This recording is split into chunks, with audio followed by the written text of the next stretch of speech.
people that helped me do a little bit of research and send me all kinds of stories, which I wasn't able to use a lot of them, but we'll see how this one goes.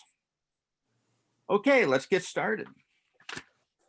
1893, Everett officially became a city, and they started out with a bang because 1893 is when we had our first homicide here at Everett. I'm going to tell about a lot of people here that died.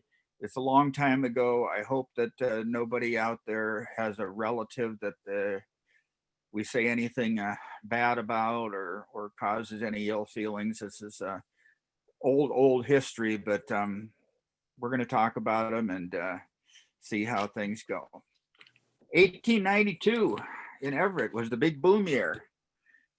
Everett started out in early beginnings, and it was just a terrible place really to live in a lot of ways. There were a lot of hardships, a lot of problems, but there were a lot of good jobs and people made some money. So they made it into a really livable city eventually, full of rough and tumble blue collar workers. A lot of battles between strong unions and the mill owners over wages and working conditions. But those weren't the biggest problems. There were other problems too, all over the place. So since a lot of people have a fascination with mysterious suicides and homicides, let's talk about them here in early Everett. It was the end of 1892 and soon to be city of Everett was really booming. The population had increased from 1,000 to 6,000 residents in just a few years. Homes and buildings were sprouting up everywhere, mostly centered along HEWITT, all the way from the waterfront toward the center of town and then again over by the bayfront. So Everett kind of met in the middle. And the waterfront was really where the action was, where Everett connects with the Snohomish River at the base of HEWITT. Definitely wasn't a peaceful, quiet town. It was full of rough, tough loggers, mill workers, and the mills were just starting up. Everybody was flooding into Everett. 1893 was foreign, mostly from England and from Scandinavia, or I should say Great Britain. The center of the entertainment district was at HEWITT and Market Street. In an area just 2 blocks from the muddy intersection, there were over 40 houses of ill repute with no less than 1 brothel for every 75 Everett residents. Most buildings had a saloon, a dance hall, and a gambling area with a brothel upstairs. Many of the men that frequented these spaces were loiterers, and they were disfigured with missing eyes, ears, fingers, arms from violent encounters with the wrong individuals. Even crossing early Everett streets was a hazard. The cedar sidewalks, if they even had sidewalks, sometimes ended with a 5-foot drop into a big puddle of mud, even during the summertime, because the numerous outhouses usually drained into these puddles. Streets were unpaved and side streets still had a 10-foot tall, 6-foot cedar stump in the middle of them. You look at this, this was taken right in the middle of Everett Avenue in 1892. And this picture was taken looking east right in the middle of Pacific Avenue in 1892. And if you look closely over here, you can see there's a little boardwalk on this side and a little bit bigger boardwalk over on this side. So if you wanted to ride your horse downtown, that's what you got to see there if you could afford a horse. The notorious Everett Mug House wasn't open for more than a week before it earned its reputation. It was just before morning when a gentleman named Kid Clark bashed his heavy beer mug into the skull of a laborer named Paris. It proved to be Everett's first known homicide. It wasn't long before the Mug House became known as the Bucket of Blood. The area had such a bad history that eventually the city leaders changed the name of Market Street to Highland Street. So we no longer had a Market Street.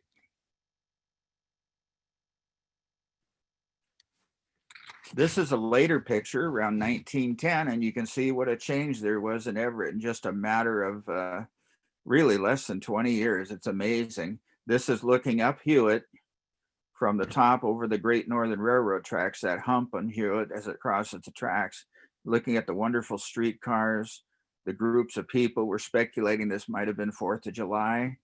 Anyway, that first streetcar is turning onto Broadway, to give you a little perspective. So the city was becoming civilized by 1910. Anyway, going back a little, in 1894, and up until maybe today, we had our very first official cemetery, the Greenwood Cemetery. We've had quite a discussion of this over the years, but we've located exactly where it was, and it's on the corner of 52nd and Evergreen Way, and a lot of you will recognize that. This right here is the Greenwood Cemetery today. You'll notice that on the far right is the Harbor Freight Tools, and then the grocery outlet. So when you drive across and park in this parking lot, you're on top of the original cemetery. Now, there were many other small burying grounds spread out around Everett, but this was the first official one. We think that the bones are all gone now because they were dug up and moved over to Evergreen Cemetery, which was formed in 1898. By 1908, this area right here had become a pasture for cows and horses, with a few mounds of grass, the only indication that it had ever been a cemetery. Over the years, 216 bodies were dug up and relocated mostly over to Evergreen. And most of them are located in a patch just south of the Rucker Monument, the Rucker Tomb. Whether all the bodies were located and moved, nobody will ever know. For decades, human bones were found on the land, and even after the site was developed into a shopping mall, a few sinkholes had appeared. There are stories of finding some bones up on the golf course, which is behind those trees in this picture. And even today, there's evidence of old gray-sized vaults under the building's concrete floor, which shows up in electronic surveys. And there's a very active ghost in one of these. Come by every night and rearrange things on the shelves. So that's the Greenwood Cemetery. Let's move on to a little more interesting and exciting action here in downtown Everett. 1898, Everett had gone through a real severe depression after its big boom of 1892. But by 1898, it was starting to come back. And the tragic death of Lowell resident Ole Nelson was one of the shocking stories that took place on the downtown streets of early Everett. The popular wood and coal dealer Nelson had a long-standing feud over politics with Everett's news editor, James CONNELLA. Just like today, we had a lot of divisions back then over politics, and they had well-known confrontations all the time. During one of these heated arguments, the ill-tempered CONNELLA threw a punch, and Nelson, who was a large man but had a bad leg, fell down but used his cane to knock CONNELLA to the ground. The fistfight between the two escalated, but as CONNELLA was still lying on the ground, he drew a gun and Ole Nelson was shot in the groin. The big Norwegian laid slowly bleeding to death on the cedar sidewalk near the corner of HEWITT and WETMORE in front of Haffercorn's cigar store, and died on the night of October 10th, 1898.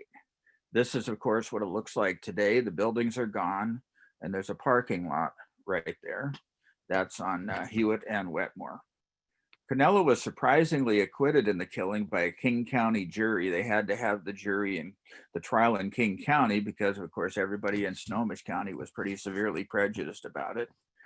And James CONNELLA, the outrage was so great that he couldn't come back to Everett, so he disappeared and never returned. Poor Ole Nelson lies in an unmarked grave near the original entrance to Evergreen Cemetery, just a dozen yards south of the Lich Gate. And as you go into the Lich Gate, immediately to your right, there's a marker right here, and Ole Nelson's unmarked grave is right there. When you take my Historic Everett Cemetery tour next year, I'll show you his gravesite. Well, 1902, just a short 4 years later, we had one of the really bad ones in Everett, and that was A kiss and multiple deaths, the tragic BUCEY family. On the evening of April 9th, 1902, Shepard BUCEY, the assistant cashier at the American National Bank in downtown Everett, came home to his beautiful house at 2507 Rucker. You can see it here. It was the house on the front page of our Historic Everett 2017 calendar. Make sure you drive by it. It's just a beautiful place. Shortly after, Shepard's wife, Pamela, came to her husband, threw her arms around him, and kissed him, and then shot him twice through the head. Mr. Busey's horrified mother, who was holding their 18-month-old son at the time, witnessed the murder and fled with the baby out the door to safety. Mrs. Busey then killed her 4-year-old son and then herself. She had one more round in her gun, apparently intended for the baby, but luckily was not able to use it. When the police arrived, the clenched hand of Mrs. Busey still retained the smoking revolver. Now, during the filming of the 1995 Hollywood movie Assassins with Sylvester Stallone and Antonio Banderas, it was filmed right in Evergreen Cemetery. Many of you have seen it. Not a highly recommended film in my book, but the first 15 minutes is a must for anybody that lives in Everett. Here's a picture on the right, and there's Antonio Banderas hiding behind the Busey marker, which is right up close to the Rucker tomb. He was an assassin in the movie. Also in 1902, we had a really, really bad incident where we lost one of our police officers. Now, he was an Everett man. Actually, Everett Police Detective Charles Raymond was from Lowell, and he was killed on July 3rd, 1902 in a gunfight with the notorious criminal Harry Tracy. You can see here, this is Charles Raymond, quite a distinguished looking police officer. And this is Harry Tracy, and you can just see from the picture, this guy was evil. He was bad. He was one of a dozen men killed by Tracy over they cornered a month later in Lincoln County and committed suicide to avoid capture. Tracy was said to be the last member of Butch Cassidy's Wild Bunch and was portrayed by actor Bruce Dern in Harry Tracy Desperado, a 1982 Hollywood film. It was written that in all the criminal lore of the country, there is no record equal to that of Harry Tracy for cold-blooded nerve, desperation, and thirst for crime. Raymond has an impressive gravestone in the oldest section of Evergreen Cemetery, which is right here.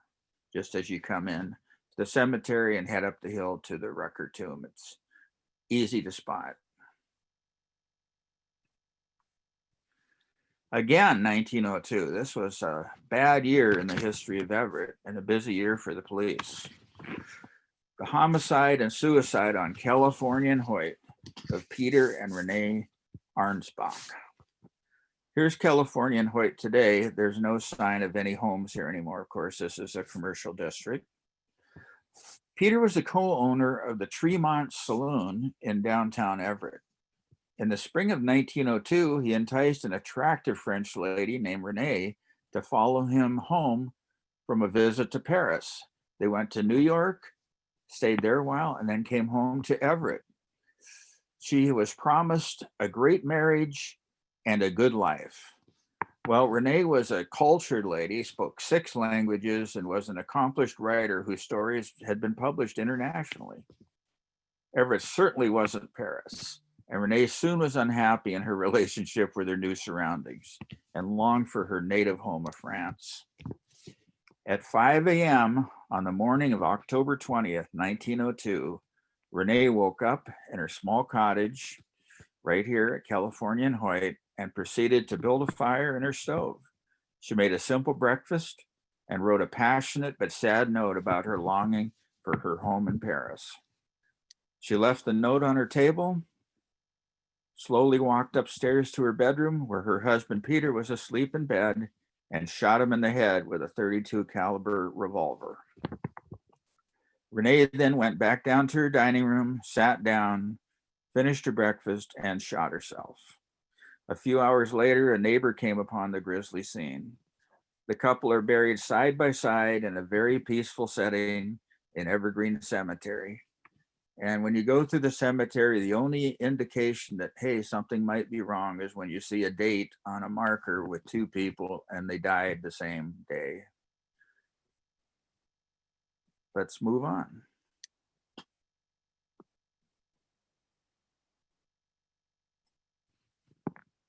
In 1908, 6 years later, Richard Quinn, was he a wife killer? And there was a botched execution. In 1908, 28-year-old Richard Quinn and his wife Margaret settled in Everett. He started a job as a fireman at the Ferry Baker Mill, which is right down on the east end of 16th Street, right on the Snohomish River. And here's a beautiful picture from the Everett Library collection, where a lot of these historic pictures come from, of the Ferry Baker lumber mill. There's no trace of it anymore today, of course. In September, he got fired from his job there, and we don't know exactly what happened. But in September, he was working in the woods sawing cedar shingle bolts. Margaret had often complained to friends that Richard drank too much and abused her, and threatened to shoot her. Finally, on August 1st, Margaret left her husband for the second time since arriving in Washington and moved into the Purdy house run by Sadie Bond at 2920 Norton Avenue. On September 17th, Richard was seen riding his horse back and forth near the intersection of Summit Avenue and 20th Street near the Quinn home. It was as if he expected his wife to make an appearance, but she didn't. Here's a picture of what it looks like today on 20th and Summit Street. There, of course, is no sign of any murder scene in this case, but it's a very peaceful setting, and the freeway is just right behind this house.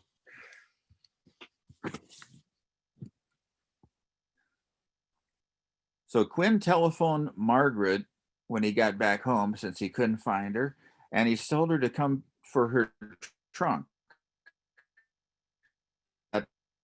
which she had moved out of. He threatened to throw it into the street if she didn't come immediately. Margaret started for their home near the Ferry Baker Mill, but when she reached the intersection of 20th and Summit, Quinn appeared on horseback. He rode up, dismounted with a rifle in hand, and said, "Goodbye, Maggie," then shot her at such close range that the blast set her clothes on fire. After trying to shoot her a second time, he was thwarted by the neighbors who came running to her rescue. Quinn quickly went to the police headquarters and surrendered. Margaret desperately hung on to life, but died 5 days later.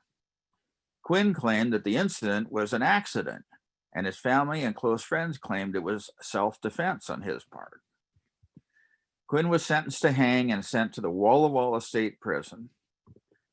Finally, on May 13th, 1910, he was in the gallows. His hanging was botched due to the strength of his neck, and he slowly choked to death. He begged the officials, "This is awful, boys. For God's sake, take me up and drop me again, boys." After a 22.5 minute struggle at the end of the rope, he was cut down and placed in his coffin. Poor Margaret Quinn's death was one of the factors that led to Washington gaining women's suffrage in 1910, fully 10 years before the rest of the country. It also led to Everett becoming a dry city in 1911. National prohibition didn't start until 1920. It's no coincidence that dry laws and prohibition happened at the same time as women's suffrage.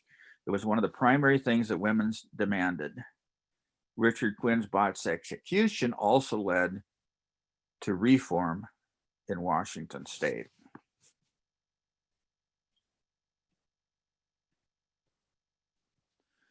One year later, killed by a blank cartridge. This is a really strange story. 29-year-old Joe MORHINWAY lived at 1812 Wetmore. He was a teamster and a laborer for the City Wood and Coal Company. He and his father and brother were members of the Improved Order of Red Men, America's oldest fraternal organization, which still happens to be around, but much smaller in size. On July 22nd, 1909, as many as 3,000 red men from around Washington state gathered at the Alaska-Yukon Pacific Exposition on the University of Washington campus for a day of celebrations. You can see this picture if you're familiar with the campus. This whole setting here in the middle is still there. These buildings were all temporary buildings for the exhibition, and they're gone. There are buildings that are permanent buildings that are still on campus close by. So this was a day of celebrations. MORHINWAY was involved in the day's biggest event, a fake gun battle between the red men and the militia represented by the Washington National Guard. Here's the picture of the gathering of the red men with their families and everybody on the steps of the building. That was before the big occasion. So the gun battle between the red men and the militia represented by the Washington National Guard began. This was an exhibition to entertain the crowd, but Joseph was struck in the groin by a blank cartridge. It was a wax paper wad filled with gunpowder, and it was struck at close range. This should have been harmless, but he got too close. When he was hit, everyone thought he was acting and not really hurt, and they applauded him. Sadly, he ended up bleeding to death.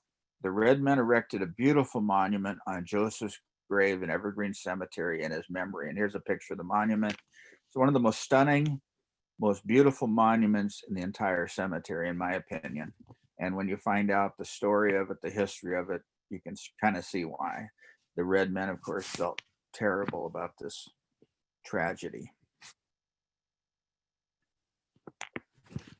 Let's move on to 1913.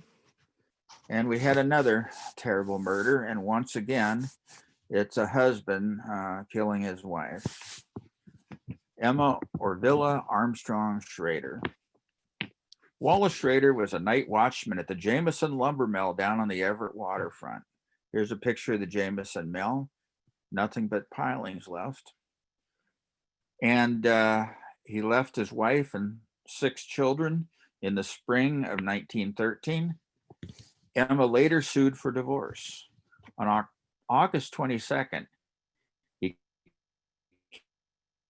1426 Grand Avenue and gave his boy a whipping and then attacked Emma with a razor. He was caught by the police and spent a month in jail. This is the picture today of the site, and the house is no longer there. This huge house appears to have replaced 2 houses which were taken out, but this is the location at 1426 Grand Avenue overlooking the waterfront. During the early morning of September 17th, 1913, Wallace Schrader killed his co-worker at Jameson, Reginald Davis, and stole Davis's pistol.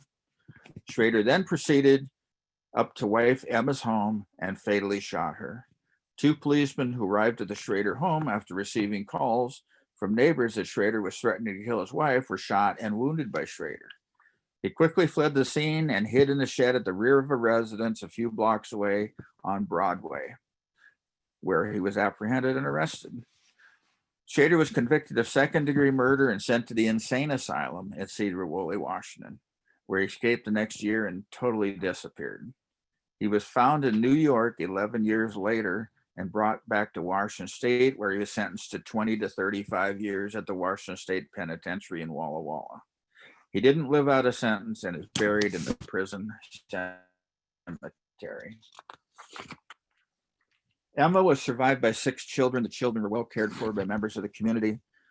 Some of them went to New York to live with family. The last 2 born were adopted by families in Washington. Sadly, Emma's grave is unmarked in the north border of Evergreen Cemetery. As you go to the Lich Gate into the old section, just follow the line of the grass up, and she's right in this area here in an unmarked grave. It'd be fun to get a marker on her grave someday. That's Emma Schrader. Well, this is one everybody's probably heard of, although it's been covered up for years. When I went to school, I never heard of the Everett Massacre. But in 1916, their whole country heard of it. In fact, the next morning, there were headlines in many newspapers all around the United States. So let's talk about a brief history of the massacre, and I'm going to pare it down so it's manageable. In the early 1900s, Everett was a blue-collar mill town with 24 sawmills, shingle mills stretching across this peninsula all the way around. Most workers faced long hours and extremely dangerous working conditions. Accidents were so common that frequently a shingle worker was recognized by his missing fingers, lost in contacts with unguarded saws. An astounding 15% of all deaths recorded in Everett in 1909 were from mill accidents. Everett workers lost more than fingers, also arms and legs, from falling against fast spinning 4-foot diameter saw blades that had 3-inch long teeth on the blades. Local papers told more than one worker being cut completely in half and another falling into the wood chipper and being ground into little pieces. The wood floors of Everett mills contain decades of dried workers' blood. You can see this gentleman here in the picture was a shingle worker, and just a terrible picture, shocking. But when I grew up as a kid in Everett, so many of the men you saw in Everett had missing fingers. Many of my dad's friends, and when you shook hands with somebody, believe me, you remembered that when you were a young kid. That was really a scary situation. By 1912, the population of Everett had reached 25,000. Soon there were 25 different labor unions organized to support workers' rights. Everett's mill workers were proud of their status as skilled trade workers, so they often found themselves at odds with the more radical industrial workers of the world known as the Wobblies. The Wobblies wanted to create one big union that included all unskilled and skilled workers, and that didn't go over very well with a lot of the workers, although many did support the Wobblies too.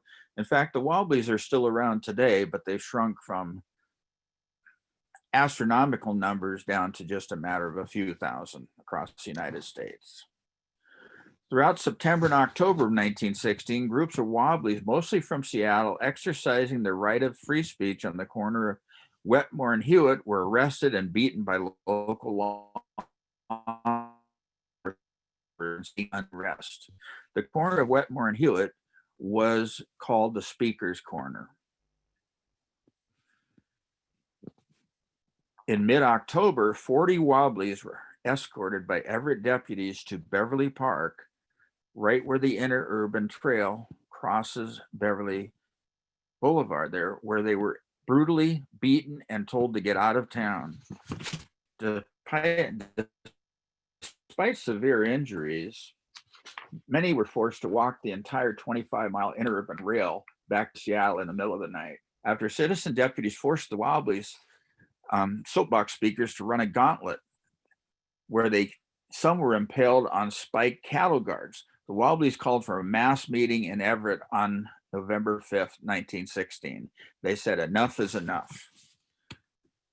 Rumors quickly sped through Everett that the Wobblies planned to burn down the entire town. 200 citizen deputies under Sheriff McRae's authority gathered at the Everett City Dock on the west end of HEWITT to prevent their arrival. Here's a photo here from later years of where the dock was. You can see you could walk right down HEWITT. In those days, you can go under the bridge, and that was the Everett City Dock here. The Anchor Tavern is this triangle-shaped building, and this is the Great Northern Railway tracks, the base of HEWITT. The steamship Rona, with about 150 singing Wobblies, sailed from Seattle and pulled along the south side of the dock. Raising a hand, McRae asked, "Who is your leader?" When he was told, "We're all leaders," he replied, "You can't land here." A shot was fired, followed by several minutes of hectic gunfire, and whether the first shot came from the boat or the dock, no one will ever know. Here's a picture, really wonderful drawing, of the Verona coming into the dock and being met by the sheriff deputies. The Wobblies aboard the Verona frantically rushed for cover on the opposite side of the ship, nearly capsizing the vessel.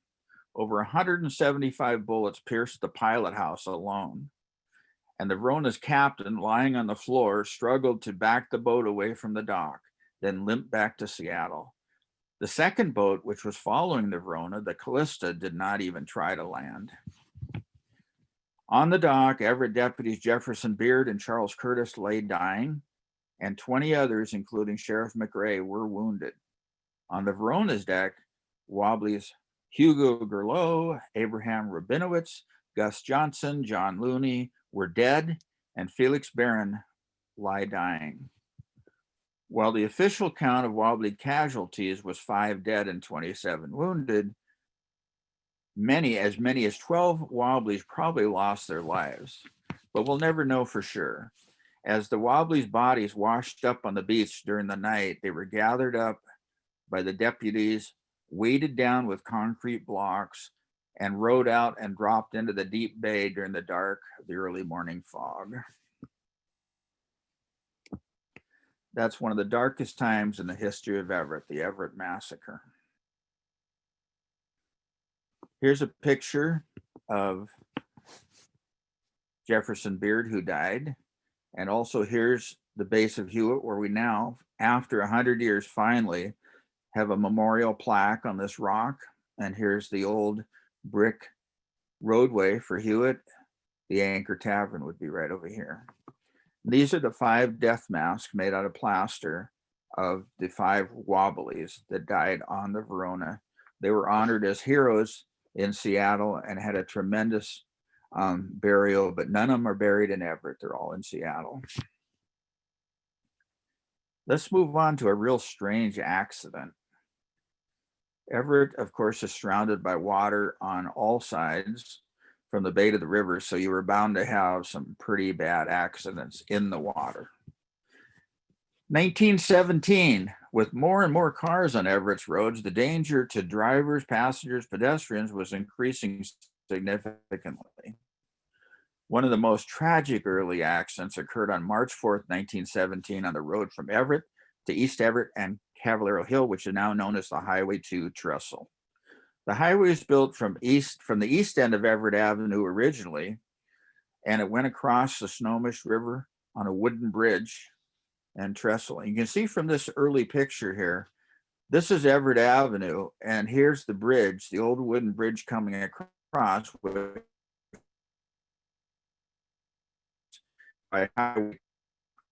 Of course, this bridge has now been replaced by, sadly, by just a concrete bridge. It has no character whatsoever. But in those days, we had these sharp corners and this bridge that went across and connected to Everett Avenue. It was narrow and often slippery with just simple wood railings on each side. And of course, even worse was when it froze. My dad told stories of riding his Harley Davidson across the bridge. He had to keep both feet on the ground the whole time or he would tip over from the ice. But back to our story, 6 people crammed in a 22 horsepower Ford Model T touring car. They were happily headed home across the trestle to Everett at 2 a.m. after attending a dance in Snohomish. They came up upon 2 people in a 40 horsepower Abbott Detroit Roadster, one powerful car, and attempted to pass just as they were crossing Deadwater Slough on the Snohomish River. The Ford honked his horn to warn the passing, but just as the Ford came up behind the other car at almost 25 miles per hour, the Abbott Detroit abruptly swerved to the left, and the 2 cars locked their front wheels together, sending both through the flimsy wood railing and down into the 15-foot deep cold water slough at high tide. Here's a photo from the next morning of Deadwater Slough, which is still there. It's a very short, muddy slough. Drivers and passengers in cars following immediately attempted rescue efforts with ropes from the bridge, and they got some rowboats from the shore and searched and searched. 4 people in the Ford were rescued, but 2 female passengers, Blanche Oliver, 24, and Rowena Lindsley, 20, both Everett residents, drowned. Also drowning victims were both of the gentlemen, Hugh Sidley and Myron Liljenberg, both of Everett, in the Abbott Detroit car. A Buick with 2 passengers was following behind with its headlights out in the dark, had just been passed by both cars. You can imagine driving across the trestle with no headlights in the middle of the night. So he had a very good view of the accident because he saw their headlights go over the edge. By mid-morning the next day, the trestle was closed and filled with hundreds of onlookers as the 4 bodies were located in the dark, deep water, and they were pulled up by the sheriff using a huge grappling hook. When the 2 cars were retrieved, they were still locked tightly together from the contact. The Abbott Detroit was a fast, expensive, luxurious car, so there's probably very few of them on the streets of Everett in those days. So that was a sad, sad story of a pretty terrible wreck. Here's Deadwater Slough today. If you're coming west over Highway 2, you'll see it right here, and that drains right in to the Snohomish River, right next to where Steamboat Slough also comes into the river. And here's a picture of the Abbott Detroit, the up-to-the-minute car. That's the car you wanted to have back in those days. They were only in business a short time. Here's a little bit of an unknown story, but I like to cover it during my Civil War tour.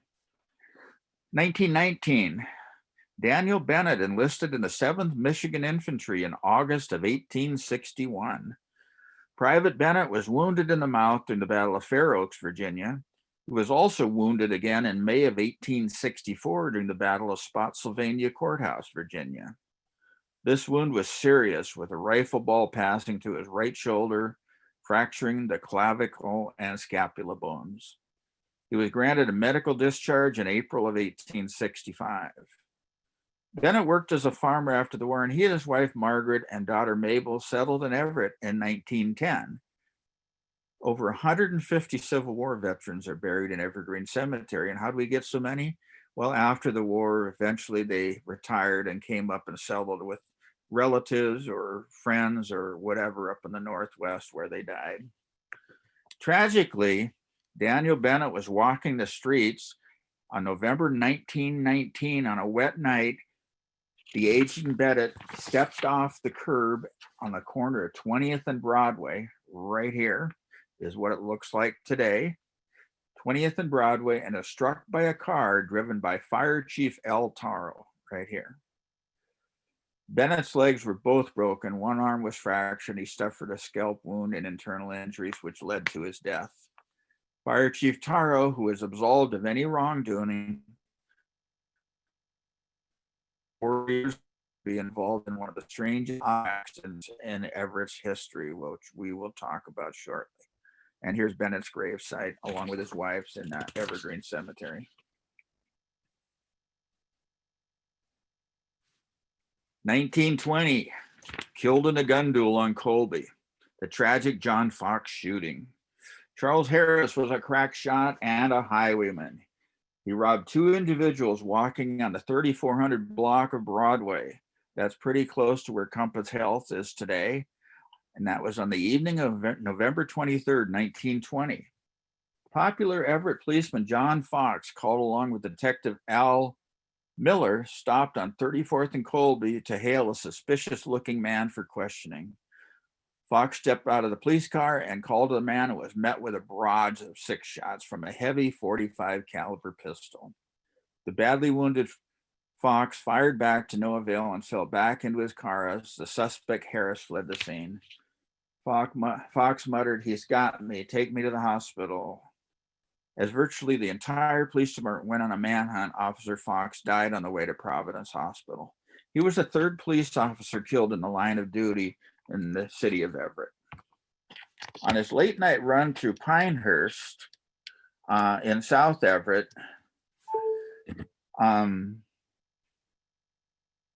he ran across the interurban tracks. An interurban motorman, Lovejoy, spotted him as a suspicious person.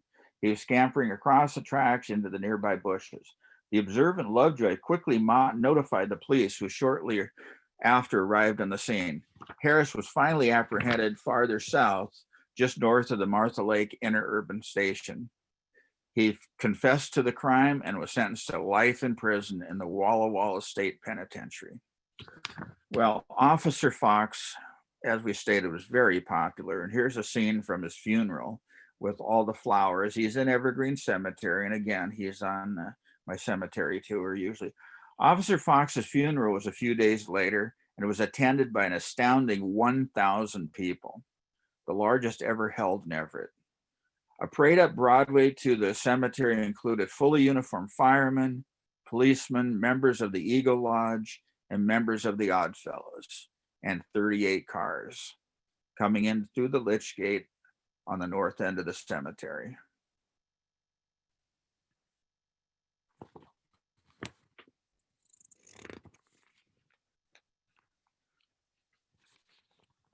Okay, we're getting toward the end here. The mysterious Karras family murders from 1922. This was quite a controversial thing because it was really a serious thing that happened in one of our immigrant communities, the Greek community in Everett. Peter Karras was a successful baker and a member of Everett's Greek community.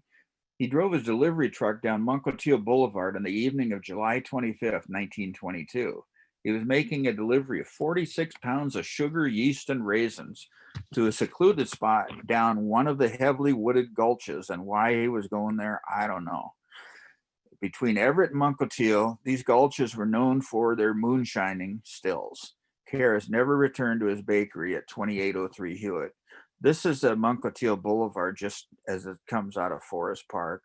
And as you know, there are a lot of gullies down here with some roads that are open, some that are closed. The next morning, his worried wife, Cleopatra, known as Patrick, called the police as her brother George, Chacos, rode off on his motorcycle to find Karras.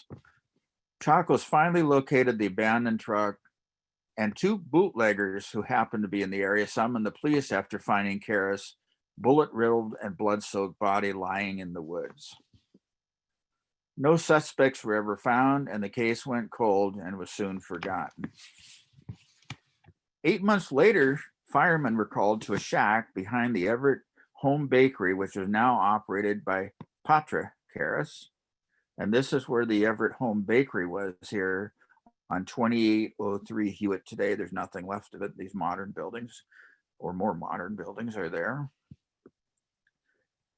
When the firemen were called to the shack behind the bakery, they found the two Karras children, Polly 2 and Alexander 4, suffocated under their bed from the fumes from the fire. When the firemen broke into the second room of the burning shack, they were shocked to find Patra and her brother-in-law, Gus Karras' bodies.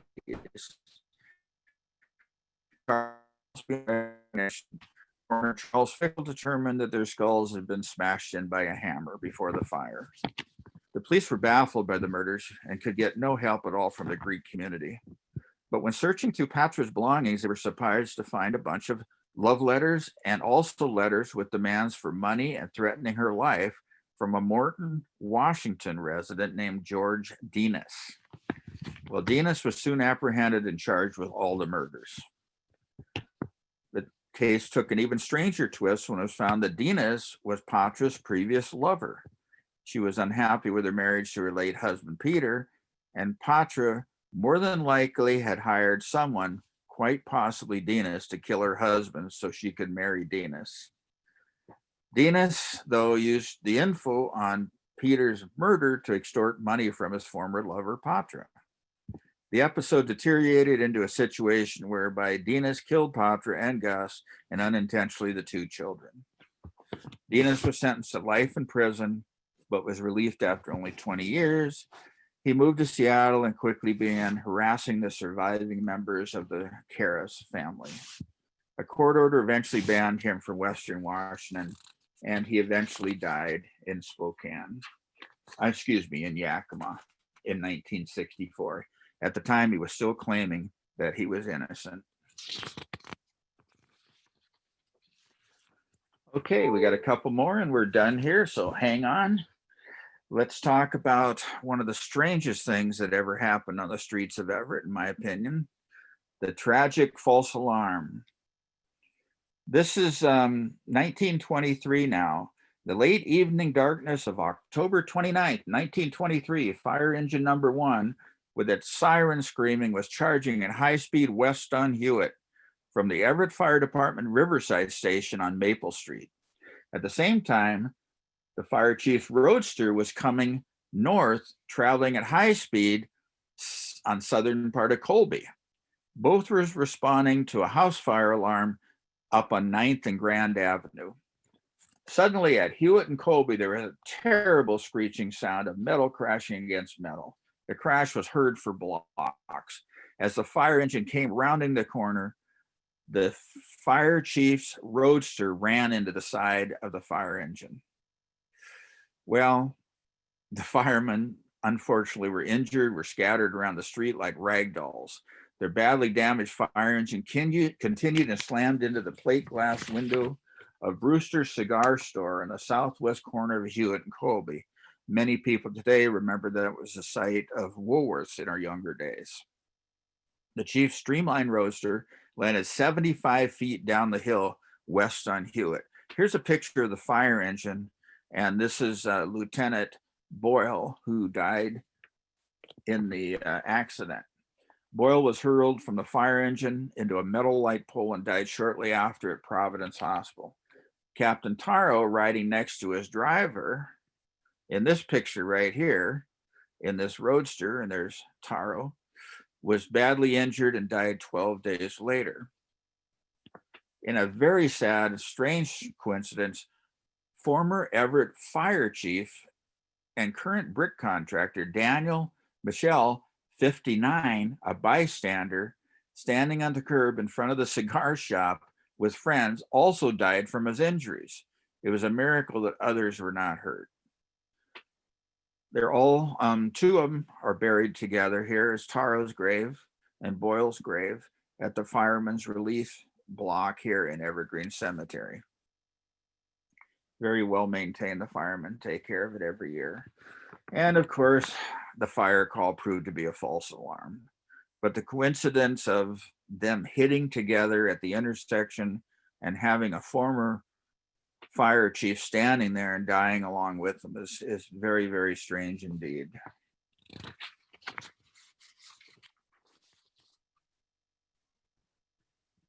I'm going to jump on here to this other one. This is our final one here, 1934. And appropriately, this was on Halloween, which is only 2 days away.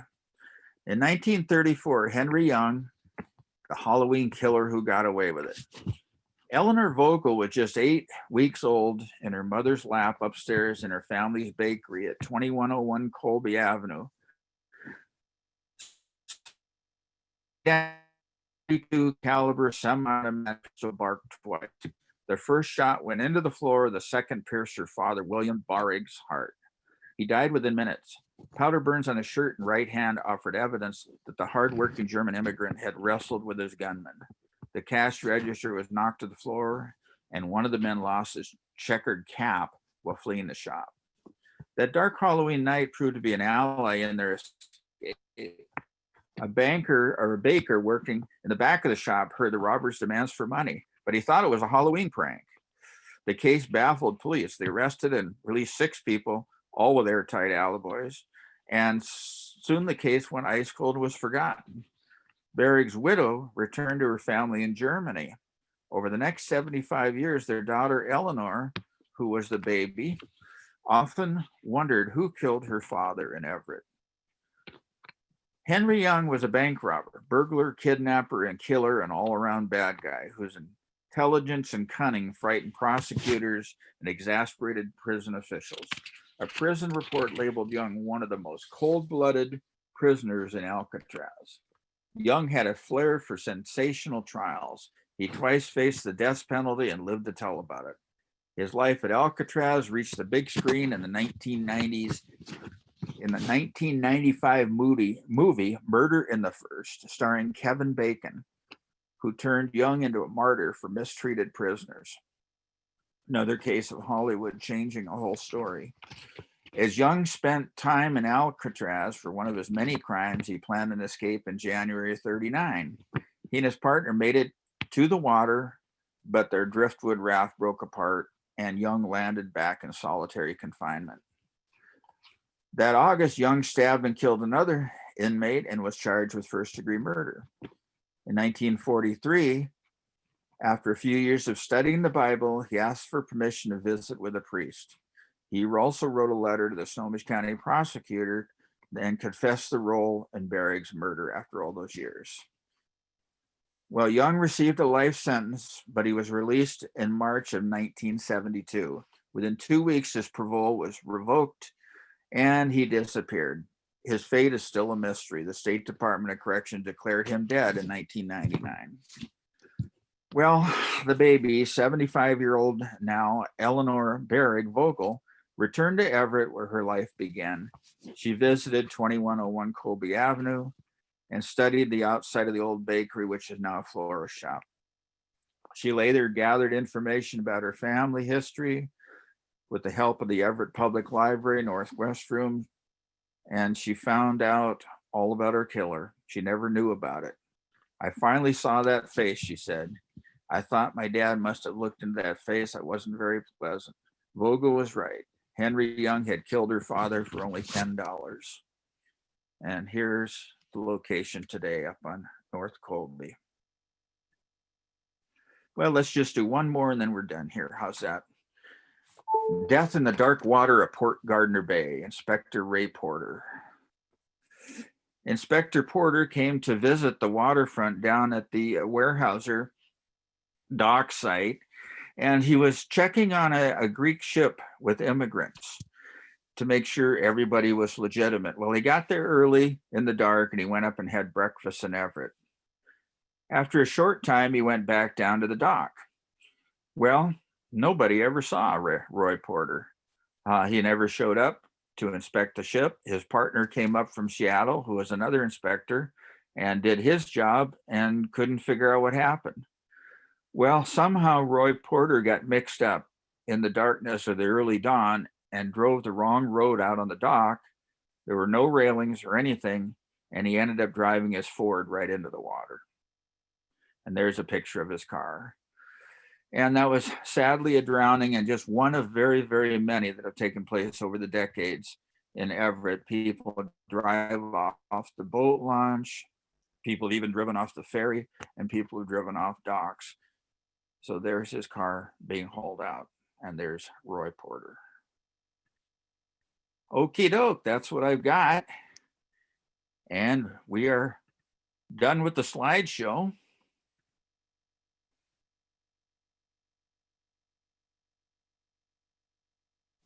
Gene, are you open to questions from the folks that are here? I am open. Okay. Could I hit stop share screen here? If you have questions, then just unmute yourself and ask Gene whatever you'd like. There we go. Anybody still awake? I'm getting